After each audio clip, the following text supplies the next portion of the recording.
بسم اللہ الرحمن الرحیم. ہم اسم میں جمع مکسر کا ٹاپک پڑھ رہے تھے اور اس میں ہم اوزان سیکھ رہے تھے. آج ہم جو وزن سیکھیں گے وہ غیر منصرف وزن ہے، یعنی جس کے آخر میں آپ دیکھیں گے تنوین نہیں آئے گی. اچھا، یہ جو غیر منصرف وزن آج جو ہم سیکھ رہے ہیں یہ ایک اسم ظرف ہے.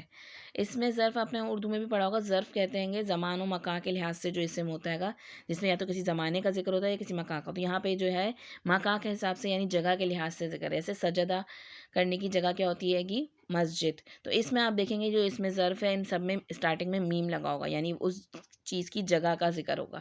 اور اس کی جو ہم بنائیں گے جمع، وہ جمع مکسر میں غیر منصرف بنے گی. جیسے مسجدن، مسجدن اس کے آخر میں تنوین ہے نا، لیکن اس کی جو جمع بنتی ہے وہ کس وزن پہ بنتی ہے؟ مفاعلو کے وزن پہ بنتی ہے. مفاعلو یعنی ایک تو میم اسٹارٹنگ میں جو لگا ہے وہ اس میں ظرف کا ہے، پھر فا فرسٹ لیٹر ہے، اس کے بعد الف آئے گا، پھر عین لیٹر کے نیچے زیر رہے گی اور لام لیٹر جو آخر میں اس کے اوپر پیش ہے. تنوین نہیں ہے، پیش ہے، اسی لیے یہ غیر منصرف ہے. تو مفاعلو کا وزن ہے. مسجد ان کی بن گئی مساجدو. مساجدو مسجد سجدہ کرنے کی جگہ، مساجدو اس کی جمع ہے، جمع مکسر. مکتب کتابوں کی جگہ، لائبریری جیسے کہیں گے آپ. مکتب مکاتبو، مکاتبو.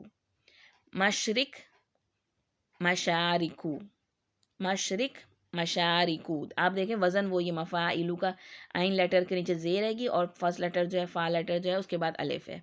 اس سے پہلے میں میم جو ہے وہ اس میں ظرف کا ہے. مغرب مغاربو، مغرب مغاربو. مذہب مذاہبو. موعظۃ مواعظو. ٹھیک ہے، یہ سارے الفاظ آپ دیکھ لیں، یہ سب جو ہیں. اور جو مشرق ہے اور یہ مغرب ہے، اس کے مشارکو مغاربو یہ اس کی جمع ہے. اور مشرقین مغربین قرآن کریم میں یہ سارے الفاظ واحد بھی تثنیہ بھی جمع تینوں میں موجود ہیں. اور یہ زیادہ تر الفاظ آپ کو ایسے ملیں گے جو اردو سے بھی ریلیٹڈ ہیں، تو آپ کو آسانی سے سمجھ میں آ جائیں گے. اب اس مفاعلو کے وزن پہ آپ یہ 3 الفاظ آپ کو دیے جا رہے ہیں، ان کو بھی دیکھ لیجیے گا. اس میں سے کوئی بھی ایسا الفاظ مشکل الفاظ نہیں ہے جس کے میں ترجمہ کر کے آپ کو خاص طور پہ بتاؤں. منظر نظارے کے لیے اس میں آتا ہے گا. مشرب، مشرب جو ہے شربت ہوتا ہے نا، اردو میں شربہ جو ہے گا پینے کی چیز کو کہتے ہیں. مشرب پینے کا، پنگھٹ جسے کہیں گے ہم اردو میں. اور مخرج، خرجہ کا مطلب نکلنا، ایگزٹ کو کہتے ہیں مخرج، نکلنے کی جگہ. تو ان کے بھی آپ نے بنانے ہیں اپنی طور پہ جمع مکسر بنانے ہیں مفاعلو کے وزن پہ.